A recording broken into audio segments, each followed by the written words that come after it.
Well, we're beginning a new unit, Radical Functions and Rational Exponents. The essential questions for this unit: to simplify the nth root of an expression, what must be true about the expression? When you square each side of an equation, is the resulting equation equivalent to the original? How are functions and its inverse related? Our first lesson, properties of exponents. You'll be able to simplify expressions using properties of rational exponents. Here's a warm-up, so pause the video and work these problems, then come back and check your answers. Okay, write each number as a square of a number. Well, this one's easy. 5 squared, 3/10 squared. And you might have forgotten some of the properties. We're to write it as a square, so we're going to have it to the power of 2. Remember, power to a power, you multiply.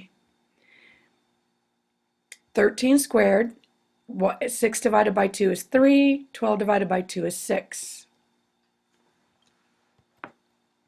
There are some key concepts that you need to remember. It's been a while since we've studied any of these. Any term to the 0 power is equal to 1. Even x to the 0 power is 1.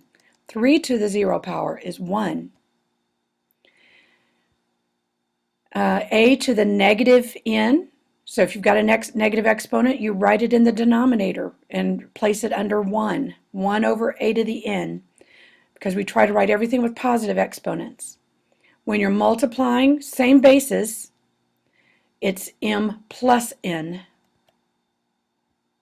Same basis, so it's going to be m minus n. And this is if a is not equal to 0 in the denominator. AB to the n power is the same thing as a to the n times b to the n. A over b to the n is a to the n divided by b to the n, assuming b is not 0 now. And then again, a power to a power, you multiply them by each other. Okay, first example, we are to simplify and rewrite each expression using only positive exponents. Now look back at your notes. Anything to the 0 power is 1. Now let's deal with what's in the denominator. We have x to the negative 3. We have to use only positive exponents. So we need to bring this up into the numerator. So the answer is x to the third over 2. Now looking at this one, 3 times negative 2 and a to the fourth times a to the negative 5. 6 times a negative 2 is negative 6, and same base, so 4 plus a negative 5 gives us negative 6 times a to the negative 1. 4 minus 5 is negative 1.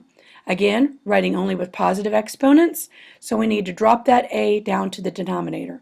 Don't forget your negative, negative 6 still, over a. Simplify and rewrite each expression using only positive exponents.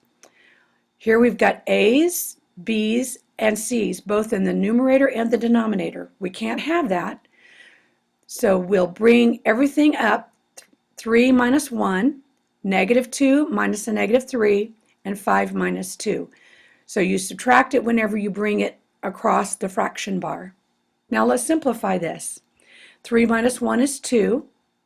Negative 2 minus a negative 3, that'll be a positive 3. So 3 minus 2 is 1.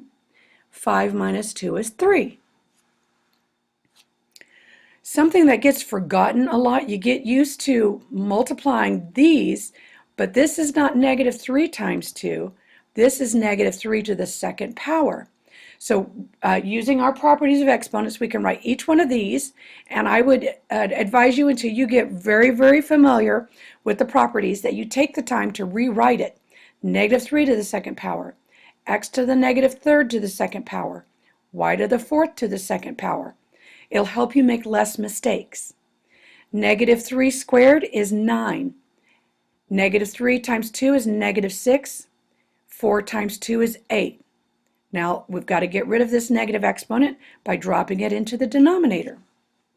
Very good. Let's kick it up a notch.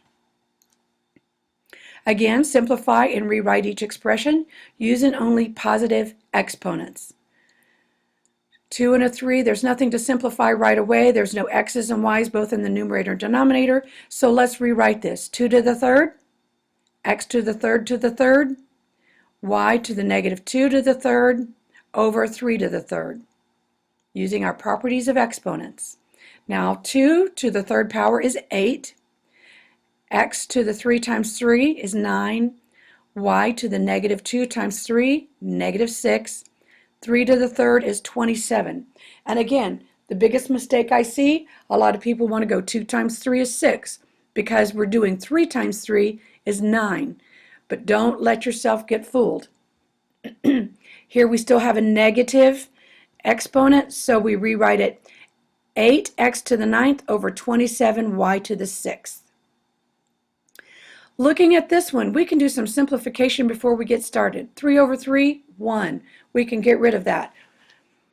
And let's simplify r to the negative 2 minus 1, s to the 3 minus 1, and anything to the 0 power is just 1. Okay, so these are all to the negative third. Let's simplify in the parentheses. Negative 2 minus 1 is negative 3, and 3 minus 1 is 2. Again, now we rewrite this. Both of these power to a power. Negative 3 times negative 3, and s to the 2 times negative 3. We have r to the 9th, s to the negative 6, but it's not got all positive exponents. So our answer, r to the 9th over s to the 6th. Okay, you're ready to begin working on the assignment.